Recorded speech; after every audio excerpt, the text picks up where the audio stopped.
Advocate Suresh Kumar ചേരുന്നു, DCC ഭാരവാഹിയാണ്. Shri Suresh Kumar, ഇപ്പോൾ സർക്കാർ ഈ ഒരു വിഷയത്തെ വളരെ ഗൗരവമായി കാണുന്നുണ്ട് എന്ന് തന്നെയാണ് മനസ്സിലാക്കുന്നത്. കെ രാജൻ അദ്ദേഹം പറഞ്ഞു, വിശദമായ റിപ്പോർട്ട് കിട്ടിയ ശേഷം നടപടി സ്വീകരിക്കും എന്ന് തന്നെയാണ് അദ്ദേഹം ഉറപ്പിച്ചു പറയുന്നത്. എങ്ങനെയാണ് നിങ്ങൾ ഈ സംഭവത്തെ കാണുന്നത്? നിങ്ങളുടെ പ്രതിഷേധം ഏത് രീതിയിലാണ്? ഞങ്ങൾ ഈ വിഷയം ഉണ്ടായപ്പോൾ തന്നെ ഇന്നലെ തന്നെ കോൺഗ്രസിന്റെ നേതൃത്വത്തിൽ ഈ താലൂക്ക് ഓഫീസിന് മുമ്പിൽ ശക്തമായ സമരം ആരംഭിച്ചിരുന്നു. ഇത് ഏറ്റവും തികച്ചും ദൗർഭാഗ്യകരമായ ഒരു സംഭവമായി പോയി. കാരണം ഈ നാട്ടിലെ സാധാരണക്കാരനെ സംരക്ഷിക്കേണ്ട, അവരെ സഹായിക്കേണ്ട ജീവനക്കാർ, സർക്കാർ ജീവനക്കാർ, സാധാരണക്കാരന്റെ നികുതി പണം ശമ്പളമായി വാങ്ങുന്ന സർക്കാർ ജീവനക്കാർ കാണിക്കുന്ന വലിയ അലംഭാവവും ജനങ്ങളോടുള്ള മുഖം തിരിച്ചു നിൽപ്പുമാണ് ഇത് സൂചിപ്പിക്കുന്നത്.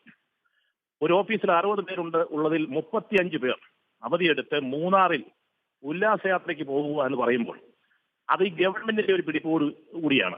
കാരണം മുകളിലുള്ള അധികാരികളെയോ അല്ലെങ്കിൽ ഇത് അന്വേഷിക്കുന്ന ആളുകളെയോ ഒന്നും ഞങ്ങൾക്ക് ഭയമില്ല. ഞങ്ങൾക്ക് അധികാരികളുടെ അല്ലെങ്കിൽ ഭരണക്കാരുടെ പൂർണ്ണമായ സംരക്ഷണം, ഞങ്ങൾക്ക് എന്ത് തോന്നിവാസം കാണിച്ചാലും അതിൽ കിട്ടും എന്നുള്ള ഒരു നിലപാട് കൂടിയാണ് ഈ ഉദ്യോഗസ്ഥന്മാർ ചെയ്തിരിക്കുന്നത്. ഒരു ഓഫീസിൽ കൂട്ടവധി എടുക്കണമെങ്കിൽ അല്ലെങ്കിൽ അവധി എടുക്കണമെങ്കിൽ മേൽ ഉദ്യോഗസ്ഥന്റെ പൂർണ്ണമായ അനുവാദം ഉണ്ടെങ്കിൽ മാത്രമേ സാധിക്കുകയുള്ളൂ. സാധാരണ ഒരു അവധി എടുക്കണമെന്നുണ്ടെങ്കിൽ തലേന്ന് വരാൻ കഴിയില്ല എന്നുള്ളത് റിട്ടേണായി എഴുതി കൊടുക്കേണ്ടതാണ്. എന്നാൽ ചില സന്ദർഭങ്ങളിൽ അന്ന് രാവിലെയോ മറ്റോ ഇത്തരത്തിലുള്ള കാര്യങ്ങൾ മനസ്സിലാക്കി വരാൻ കഴിയുന്നില്ല എങ്കിൽ ഫോണിൽ വിളിച്ചു പറഞ്ഞാൽ സാധാരണ ചെയ്യാറുണ്ട്. പക്ഷെ ഇത് 35 പേർ ഒന്നിച്ചു വരുന്നില്ല എന്ന് പറയുമ്പോൾ തീർത്തും അത് കഴിഞ്ഞ ദിവസം തന്നെ അവധിക്ക് അപേക്ഷ കൊടുക്കുകയും മറ്റു കാര്യങ്ങൾ ചെയ്യേണ്ടതായിരുന്നു. അതൊന്നും ചെയ്തിട്ടില്ല. അഡീഷണൽ തഹസീൽദാർ ചെയ്തിരിക്കുന്നത് ഇവരെല്ലാം അവധിക്ക് അപേക്ഷിച്ചിരിക്കുന്നു, ഫോണിൽ അവധിക്ക് അപേക്ഷിച്ചിരിക്കുന്നതാണ് രേഖപ്പെടുത്തിയിരിക്കുന്നത്. ഇത് തികഞ്ഞ നിരുത്തരവാദമായ ഒരു പെരുമാറ്റമാണ്. ഒരു കാരണവശാലും അംഗീകരിക്കാൻ കഴിയില്ല. ഈ ഉദ്യോഗസ്ഥന്മാർക്കെതിരെ നിയമപരമായ നടപടി സ്വീകരിക്കുവാൻ മന്ത്രിയോ അല്ലെങ്കിൽ ബന്ധപ്പെട്ട അധികാരികളോ തയ്യാറാകണം. അല്ലാത്ത പക്ഷം അതിശക്തമായ സമരം കോൺഗ്രസ് ഏറ്റെടുത്തുകൊണ്ട് അവിടെ നടത്തും എന്നുള്ള കാര്യം ഇവിടെ അറിയിക്കുകയാണ്. ഇവര് ഏത് യൂണിയനിൽപ്പെട്ടവരാണ് ശ്രീ സുരേഷ് കുമാർ? ഇവര് ഭരണപക്ഷത്തോടെ നിൽക്കുന്ന ആളുകൾ തന്നെ ആയിരിക്കും, ആ കാര്യത്തിൽ സംശയമില്ല. ഏത് യൂണിയനാണെന്നും പ്രത്യേകിച്ച് ശ്രദ്ധിക്കുന്നത്. ഏത് യൂണിയൻ ആയാലും ആ യൂണിയൻ ഇതിനകത്ത് രാഷ്ട്രീയം നമ്മൾ പറയേണ്ട കാര്യമില്ല. കാരണം ഞാൻ മനസ്സിലാക്കിയെടുത്തോളം വീൽ ചെയറിൽ വരെ വന്ന ആളുകൾ അവിടെ അപേക്ഷ കൊടുക്കുവാനും അവിടെ കാര്യങ്ങൾ അറിയുവാനും അല്ലെങ്കിൽ അതിനു വേണ്ടിയിട്ട് അവിടെ വന്ന ആളുകളുണ്ട്. ധാരാളം ആളുകൾ അവിടെ എത്തി.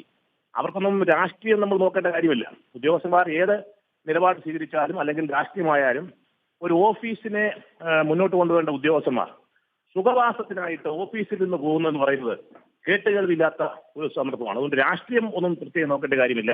ആരായാലും ഇതിന് ഉത്തരവാദികളായ ആളുകൾക്കെതിരെ നടപടി സ്വീകരിക്കണം. എന്തായാലും കാര്യക്ഷമമായ ഒരു അന്വേഷണം ഇപ്പോൾ നടക്കുന്നുണ്ട് എന്ന് താങ്കൾ മനസ്സിലാക്കുന്നുണ്ടോ? ഇവർ തിരിച്ചെത്തിയ ശേഷം കൂടുതൽ അന്വേഷണം കടുപ്പിക്കും, നടപടികൾ കടുപ്പിക്കും എന്ന് തന്നെ കരുതാമോ?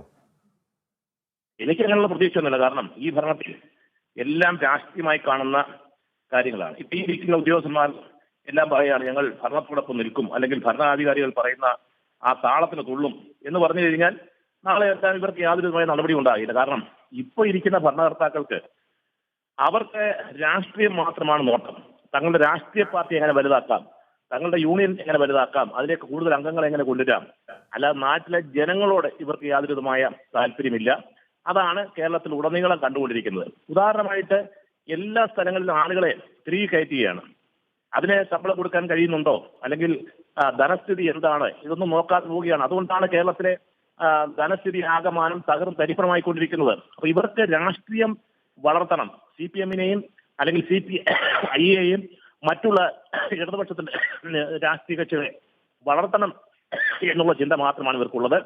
അതുകൊണ്ട് കാര്യക്ഷമമായ അന്വേഷണം നടക്കുമെന്നൊന്നും കോൺഗ്രസിന്റെ DCC വൈസ് പ്രസിഡന്റ് എന്ന നിലയിൽ എനിക്ക് പറയാൻ കഴിയില്ല. പക്ഷേ അത്തരത്തിൽ കാര്യക്ഷമമായ നടപടി ഉണ്ടാകുന്നില്ല എങ്കിൽ അത് ഉണ്ടാക്കിയെടുക്കുവാനുള്ള സമരം കോൺഗ്രസ് ഏറ്റെടുക്കും.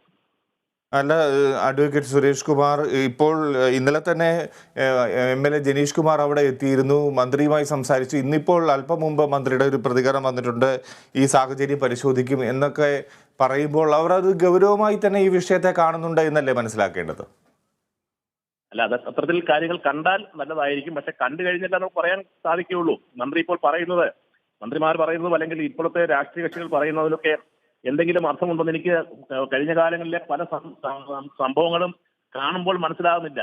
അത്തരത്തിൽ ഒരു ആർജവത്തോടു കൂടി നടപടിയെടുക്കുവാൻ മന്ത്രിക്കും അല്ലെങ്കിൽ ഇപ്പോഴത്തെ ഇടതുപക്ഷ സർക്കാരിനും കഴിയുമെങ്കിൽ അത് നല്ലതായിരിക്കും എന്നാണ് എനിക്ക് പറയാനുള്ളത്. ഈ ഒരു ഓഫീസിനെ കുറിച്ച് നേരത്തെ എന്തെങ്കിലും ആക്ഷേപം ഉണ്ടായിട്ടുണ്ടോ? അത്തരത്തിലുള്ള ആക്ഷേപങ്ങൾ ഞാൻ കേട്ടിട്ടില്ല. പക്ഷെ പറയുന്നത് അവിടെ ഈ പറയുന്ന ഉദ്യോഗസ്ഥ സാധാരണ താമസിച്ചാണ് വരുന്നത്, അല്ലെങ്കിൽ മറ്റുള്ള സംവിധാനങ്ങൾ ഈ അറ്റൻഡൻസ് രേഖപ്പെടുത്തുവാനുള്ള സംവിധാനങ്ങളിലും മറ്റുമൊക്കെ അപാകതകളുണ്ട് എന്നൊക്കെ പറയുന്നത് കേട്ടിട്ടുണ്ട്. പക്ഷെ ഇത്തരത്തിൽ ഒരു കൂട്ടമായ അവധിയെടുക്കുകയും ആ പ്രവർത്തനങ്ങളും നിലച്ചതായിട്ടുള്ളത് ഇപ്പോൾ ആദ്യമായിട്ടാണ് ഞാൻ കേൾക്കുന്നത്.